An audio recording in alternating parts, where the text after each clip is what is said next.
शिक्षा व्यवस्था भित्तिभूमि अभाव बारंडारे चली पाठ पढ़ा।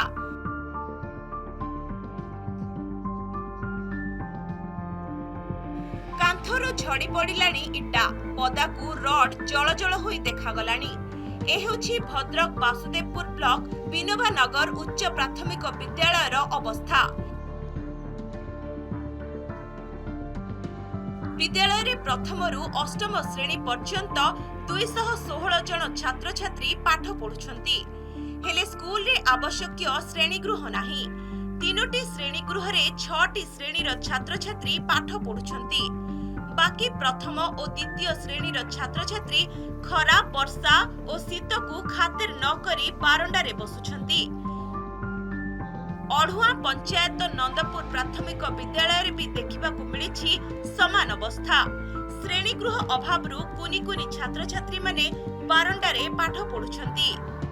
आम ये पाठ पढ़ु तेणु ऊपर तड़ा खसी बहुत थर पिलाମାନଙ୍କର मुंड फाटी रक्ताक्त हो जाए। आम सीना पाठ पढ़ु मन रोचे ऊपर को तेणु आम सरकार को अनुरोध करुचु कि सरकार आमको गोटे घरटे जगै दे। आम श्रेणी सब ऊपर तड़ा खसी पड़ुची पिला माने बारंडारे बसुची। वर्षा हेले वर्षा पड़ुची देहरे ठंडा ठंडा पवन आसुची। आम पढ़िबार आमर गोटे क्लासरूम दरकार।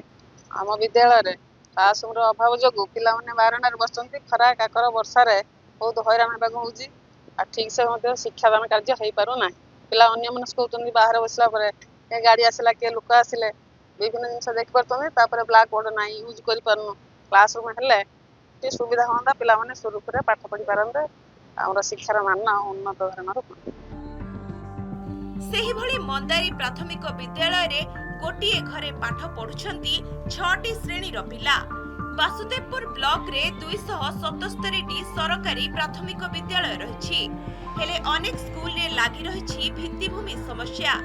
अनेपटे खूब शीघ्र समस्यार समाधान कराजिबो बोली प्रतिश्रुति दैछंती पीईओ। गृह बाबद बीडीओ को जना हाइछि बीओ को जना हाइछि तो इवन कलेक्टर भी जाई कि ग्रीवेंस रे कमिटी भेटिचंती। तापर भी से कौन प्रकार व्यवस्था करूना। तेणु पिला पाठ पढ़ा संपूर्ण भाव में व्याघात घटू। सरपंच सहित बीडीओ सहित समस्त सहित परामर्श करके जनइचु किंतु से कौन कार्यानुष्ठान नौना। सेमती किछि स्कूल आम चिन्हट करिछु एवं नुआ प्रपोजल रे देइछु एडिशनल क्लासरूम पई।